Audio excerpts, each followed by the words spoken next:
Georgia Jacobs' Rise of Power, a Colorado Wizard Story by Tim Gallagher. This is a work of fiction. Names, characters, places, and incidents are the product of the author's imagination or are used fictitiously. Any resemblance to actual events, locales, or persons living or dead is coincidental. Chapter 6. Fracking Wellington.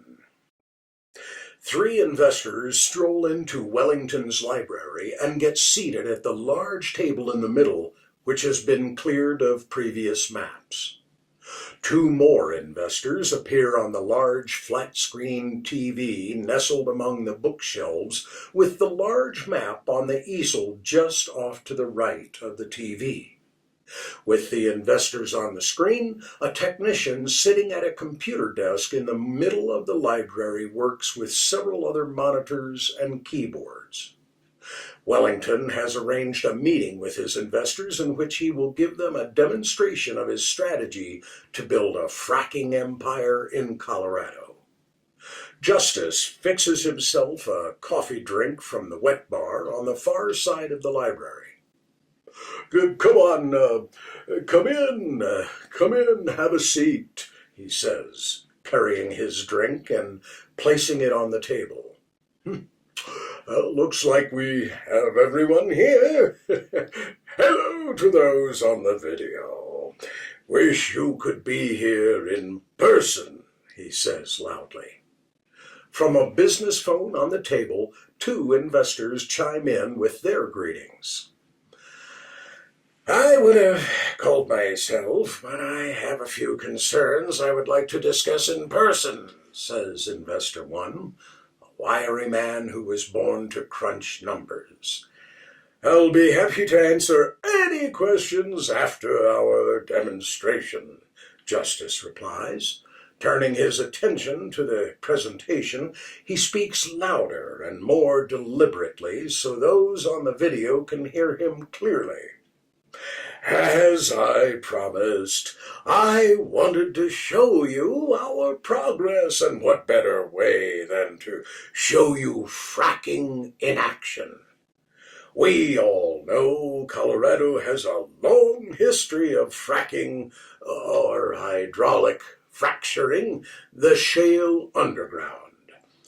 This process of extracting oil or natural gas from rock formations through drilling and high-pressured water to break up the rock and raising it to the surface where it is collected and sold by us takes a long time to set up, but not only because of the actual drilling, but also because of the red tape.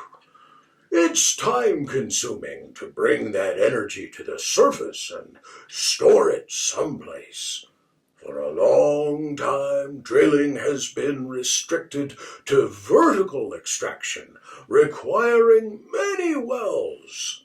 My system gets rid of those time-consuming drilling and storage issues by using horizontal drilling techniques, not only to extract a large area around one well, miles around one well, but we use the same technique to distribute that oil and gas to a storage facility over 10 miles away from the original well. And with the help of some friends, we'll be able to cut through the red tape quickly." "Oh, it makes me kind of giddy that we can extract the gas out from under some city and then turn around and charge them for using it," says Investor 2 as he sits back watching the show. Justice smiles broadly as he calls out to the tech, "Bring up a map of Deerfield, Colorado." The TV screen changes to show the investors in smaller squares to the left, coupled with a live aerial view of Deerfield in the middle, and with gauges showing temperature, pressure, and capacity on the right of the screen, Justice looks up at the map and the gauges. Beautiful. Thanks. Justice continues. Our systems use a series of many horizontal drilling wells for fracking and extraction, plus additional horizontal drillings for distribution to storage locations several miles away from the town. Now, this town has lots of potential underneath it, and it's a small town, so no one is in opposition to our project at this time. In fact, they don't know the full extent of what's going on. But we're going to frack out a massive amount of energy in a matter of minutes. With this technique, we can move closer to larger cities where there are untapped energy resources beneath. Even with your system, you'll still have to get fairly close to a city. Now that Colorado cities are able to control how you frack around them, how do you plan to get close enough to do any fracking? Asks Investor One. Good question, Justice comments. I've hired some special people who'll take care of persuading people either that it's good for them or that they don't want to live there anymore.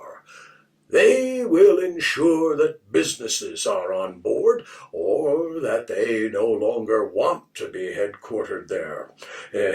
Trust me, these people I hired have a gift unlike anything you can imagine. Investor One, still skeptical, says, I want to meet these people at some point. Justice is a little frustrated that this investor is questioning him, making him feel like he hasn't made the right choices in a way similar to what his father used to do to him. But Justice pushes on, trying to be confident. I'm sure you will meet them. But in the meantime, let's get the demonstration going. Nodding to the tech, you can start